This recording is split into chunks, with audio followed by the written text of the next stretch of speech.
Welcome to Terence Sobesdani Lecture. Chapter 8, Pricing Considerations and Strategies. Good afternoon, sir. Can we make an appointment for tomorrow? At 2 p.m.? Amanda and I would like to seek for your advice about the pricing strategy for our business. Should be fine, John. However, can you guys do some pre-study or research before coming to my office? Sure. But we do not know how to start the research. Perhaps, sir can give some ideas? In general, there are 4 areas that you need to know about pricing. Firstly, the approach that you are going to use for your pricing, such as customer value-based, cost-based, or competition-based. Secondly, 2 strategies for new product pricing: market skimming, and market penetration pricing. Thirdly, 5 types of product mix pricing, and lastly, 7 strategies for price adjustment. You may not need to apply all the pricing methods for your business now. But, it is good if you are equipped with all the strategies, then you can apply in the future, to gain competitive advantage. Thank you, sir. Amanda and I will do the pre-study and research tonight. See you tomorrow. Alright. See you tomorrow at 2 p.m. Hi, sir. Hi, John. Amanda. Sir, we have done some research on the 4 areas of pricing as mentioned by sir yesterday. Great. Let's exchange views later. In general, price is the amount of money charged for a product or service, and the sum of the values that customers exchange for the benefits of having or using the product or service.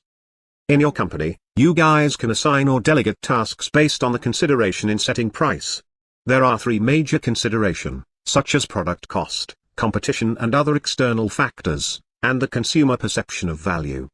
Sir, the first consideration is the product cost, right? We must be clear with the fixed and variable cost, right? So that we can identify the price floor.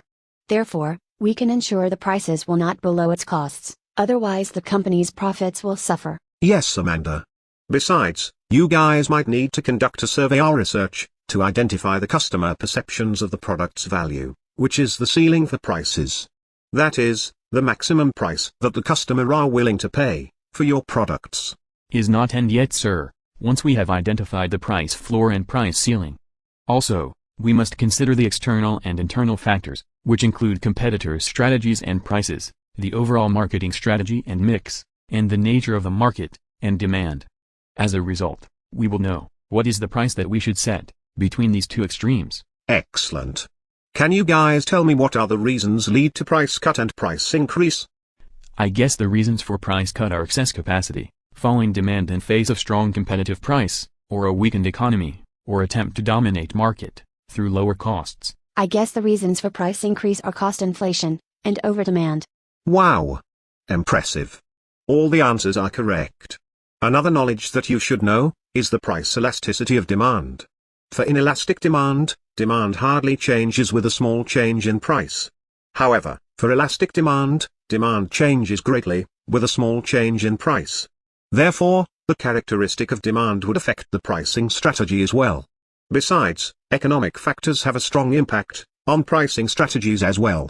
For instance, the recent recession has led to many consumers becoming more value conscious. While some firms have cut price, others have shifted to featuring more affordable items. Some firms have held price, but repositioned brands to enhance their value. Is it clear? Sir, how about our business? Manicure and dessert? Are they considered elastic or inelastic demand? Both manicure and dessert should be considered as examples of products with elastic demand. Therefore, pricing strategies is vital for your business. Consumers will increase their consumption under favorable conditions. May I know what kind of approach that you are going to use for your pricing? I'm not sure yet. I have sought for Justin advice. He told me most of the companies are using cost-based pricing, because this is the easiest way. We just need to set our prices based on the costs for producing and distributing, both variable and fixed cost, and sell the product, plus a fair rate of return for effort and risk. However, a lot of online articles encourage service industry to opt for customer value-based pricing, which set the price based on buyers' perceptions of value, such as good value pricing, or value-added pricing. This is because the approach is most successful when products are sold based on emotions, fashion, such as my manicure, in niche markets. There are quite a number of Taiwanese desserts in the market. Thus, I might use competition-based pricing. I will set the price based on competitors' strategies, prices, costs, and market offerings. Because I do not want my brand to face any competitive disadvantage due to its price. Furthermore, people often find out the going rate of similar products before the purchase. Amanda, I think you should focus on customer value-based pricing, because your business is focusing on providing outstanding service and the experience. Rather than cutting prices to match competitors, you should attach value-added features and services to differentiate your offers and thus support with higher prices. This will turn to your business value-added proposition. John, I guess you are in right track. The good side is, when your competitors increase their price, you can follow their price by providing greater value. However, what happens if your competitors reduce the price? Are you going to join their price war game? How are you going to respond to competitor price changes? Here, so would like to give you some guidance.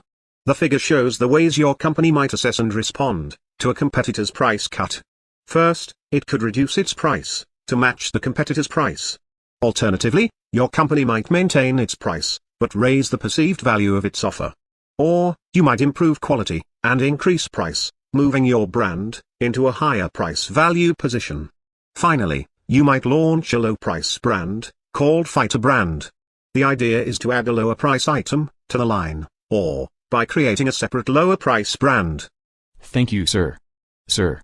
Both of us are quite confusing with the new product pricing strategies, which are market skimming pricing and market penetration pricing. Since we already decide the approach to be used, such as customer value and competition-based pricing, why shall we consider new product pricing strategies? Good question. The approach is considered as the core strategy of your company, the DNA of your company pricing.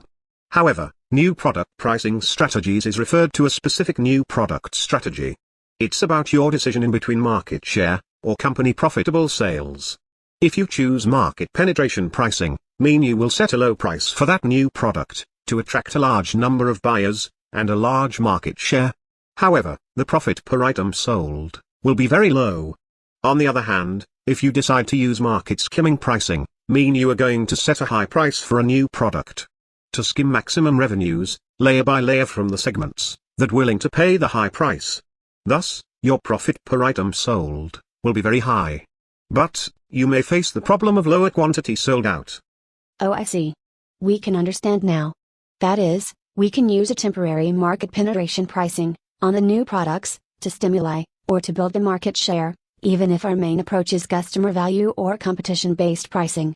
Bingo. Sir.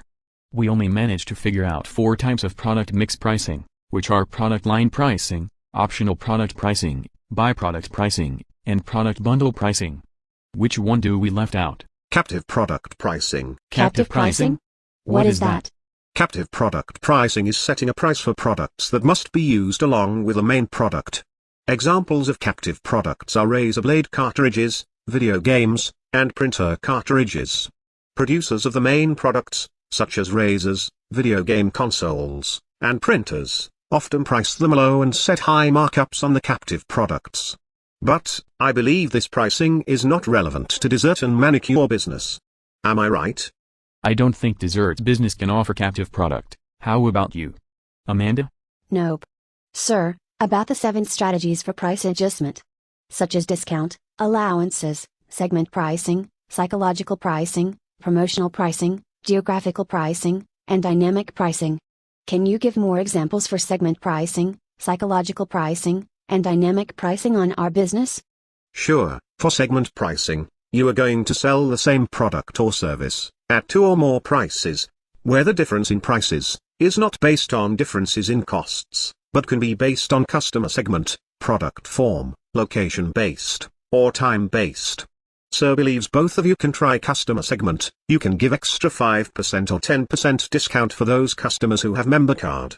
You guys also can use time-based pricing. John, you can set daily promotion time from 9 p.m. to 10 p.m. Amanda, you may set special 3% discount from Monday to Thursday.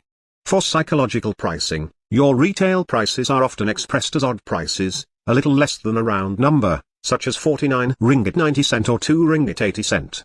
Consumers tend to perceive odd prices as being significantly lower than they actually are, tending to round to the next lowest monetary unit. for dynamic pricing, I don't think is applicable for your business. You have to do price adjustment for specific items, on a day-by-day, or even hour-by-hour basis. You guys have to monitor inventories, costs, and demand, at any given moment, and adjust prices instantly. Existing examples are AirAsia and Expedia. Thank you, sir. You really gave us a lot of input today. You are such a great advisor. My pleasure. Alright, I have an urgent meeting now, just get to know it from an email. See you guys tomorrow. Thank you, Thank sir. you, sir. See you See in you lecture. in lecture.